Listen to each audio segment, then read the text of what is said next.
भगवान भोलेनाथ का एक ऐसा भक्त जिसने शिवलिंग पर मांस और थूक चढ़ाया करता था। नमस्कार मित्रों, सच्ची श्रद्धा से बोलिए हर हर महादेव, जय श्री कृष्णा, राधे राधे।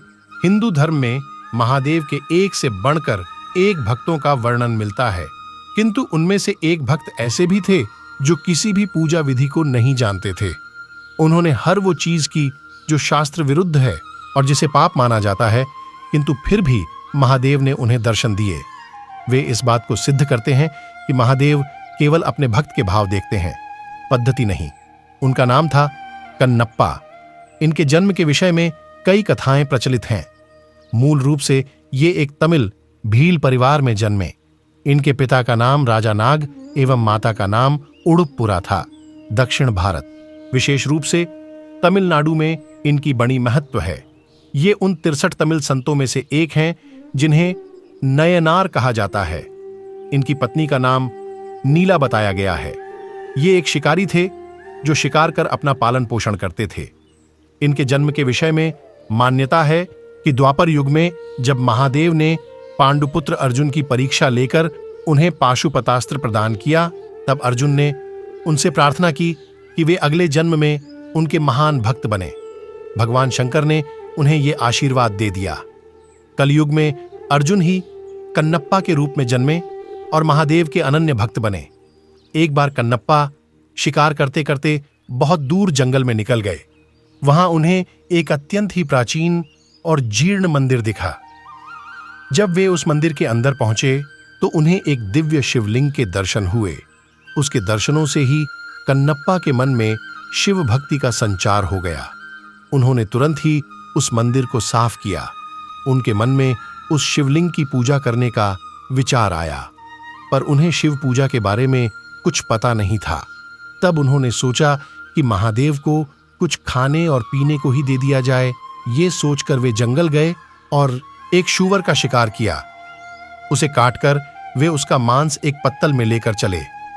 दूसरे हाथ में उन्होंने एक पात्र में मधुमक्खियों के छत्ते से कुछ मधु इकट्ठा कर लिया। जल के लिए कोई और उपाय ना दिखा तो उन्होंने अपने मुंह में ही जल भर लिया। वो सामान लेकर मंदिर आए तो देखा कि शिवलिंग पर कुछ सूखे पत्ते टूटकर गिर गए हैं।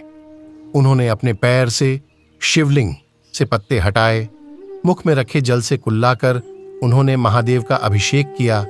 फिर उन्हें भोग के रूप में मांस और शहद अर्पण किया। हालांकि उनका ये कृत्य उचित नहीं था और वो सारी वस्तुएं भी पूजा के लिए निषिद्ध थीं, लेकिन उनका मन पवित्र था। उन्होंने जो कुछ भी किया वो पूर्ण भक्ति भाव से किया और महादेव को केवल उसी भाव का मोह था। उन्होंने प्रसन्न मन से उसका प्रसाद स्वीकार कर लिया। अब तो ये कन्नप्पा का रोज का कार्य हो गया। वो प्रतिदिन उसी प्रकार पैरों से पत्ते साफ कर मुंह के कुल्ले से शिवलिंग का अभिषेक कर उन्हें मांस और शहद अर्पण करने लगा। जंगल में एकांत में स्थित उस मंदिर में महादेव की पूजा करने एक पुजारी भी आते थे जो बहुत बड़े शिव भक्त थे। कन्नप्पा के पूजा करने के बाद अगले दिन जब वे आए तो देखा कि पूरे मंदिर में यहां वहां मांस के टुकड़े पड़े हैं। वे बड़े दुखी हुए और तत्काल मंदिर को जल से धोकर पूजा की ओर स्वच्छ पुष्प चढ़ाए, किंतु अब रोज रोज उन्हें मंदिर में मांस मिलने लगा। ये देखकर एक दिन उन्होंने निश्चय किया कि वे पता करके रहेंगे कि कौन है जो रोज मंदिर को अपवित्र कर देता है। यही सोचकर वो रात को वहां रुक गए। रोज की भांति कन्नप्पा वहां आए और उन्होंने पैर से पुजारी द्वारा शिवलिंग पर छड़ाए पुष्प हटाए, कुल्ले से उनका अभिषेक किया और फिर शिवलिंग पर मांस और मधु छड़ाया। पुजारी मंदिर के एक कोने से छिपकर देख रहे थे। उन्हें यह देखकर बड़ा क्रोध आ रहा था। वे ये तो समझ गए कि कन्नप्पा ऐसा केवल भक्ति के कारण कर रहे थे, जानबूझकर नहीं, किंतु फिर भी उन्हें उसका कार्य बड़ा घृणित लगा। उसी समय उनके मन में विचार आया कि मैं इतने समय से शुद्ध चीजों से महादेव की पूजा करता हूं, फिर भी मुझे उनके दर्शन नहीं हुए। फिर भला इस घृणित पद्धति से पूजा करने वाले से भला महादेव कैसे प्रसन्न हो सकते हैं। वे पुजारी भी महादेव के भक्त थे, इसीलिए अपने भक्त का अभिमान भंग करने के लिए उन्होंने एक लीला रची। कन्नप्पा ने देखा कि अचानक शिवलिंग के एक आंख से रक्त बहने लगा है। अपने आराध्य की ऐसी दशा देखकर वो अत्यंत दुखी हुआ। उसने पास पड़ी जड़ी बूटियों को शिवलिंग के नेत्र पर लगाया, किंतु रक्त का बहना नहीं रुका। उसे समझ नहीं आया कि क्या करना है। उधर छिपकर सब देख रहे उन पुजारी को भी कुछ समझ नहीं आया। उन्हें लगा कि अवश्य ही कन्नप्पा के इस कृत्य से महादेव अप्रसन्न हो गए हैं और उनके नेत्रों से रक्त बह रहा है। उधर कन्नप्पा मारे दुख के रोने लगे। तभी उन्होंने सोचा कि यदि मैं अपनी एक आंख इस पर लगा दूं तो शायद रक्त का बहना रुक जाए। ये सोचकर उन्होंने अपने एक बाण से अपना एक आंख निकाला और शिवलिंग के नेत्र पर रख दिया। इससे रक्त बहना बंद हो गया। कन्नप्पा की प्रसन्नता का ठिकाना ना रहा। तभी शिवलिंग के दूसरे नेत्र से रक्त निकलने लगा।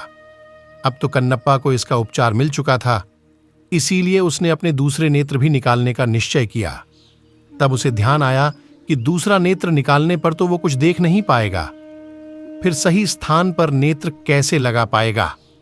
ये सोचकर उसने अपने पैर का अंगूठा शिवलिंग के नेत्र पर रखा ताकि वो नेत्रहीन होकर भी अपने नेत्र सही स्थान पर लगा पाए। फिर जैसे ही उसने अपने बाण से अपना नेत्र निकालने का प्रयत्न किया, महादेव ने स्वयं प्रकट हो उसका हाथ पकड़ लिया। अपने आराध्य के दर्शन होते ही कन्नप्पा उनके चरणों में गिर पड़ा। महादेव ने उसके दोनों नेत्र ठीक कर दिए। तब बाहर छिपकर सब देख रहे ब्राह्मण भी अंदर आकर महादेव के चरणों में गिर पड़े। उन्होंने कहा, हे महादेव, मेरे मन में अहंकार आ गया था कि मैं आपका सबसे बड़ा भक्त हूं, किंतु आज कन्नप्पा ने मेरा ये अभिमान तोड़ दिया। इनके कारण ही मुझे आज आपके दर्शनों का सौभाग्य मिला है। आज मुझे समझ आ गया कि आपको केवल भाव से ही प्राप्त किया जा सकता है, किसी पूजा पद्धति से नहीं। तब महादेव ने दोनों को आशीर्वाद दिया और अंतर्धान हो गए। तो मित्रों, अगर वीडियो आपको अच्छी लगी हो तो मित्रों चैनल को सब्सक्राइब जरूर करें। वीडियो को अंत तक देखने के लिए धन्यवाद।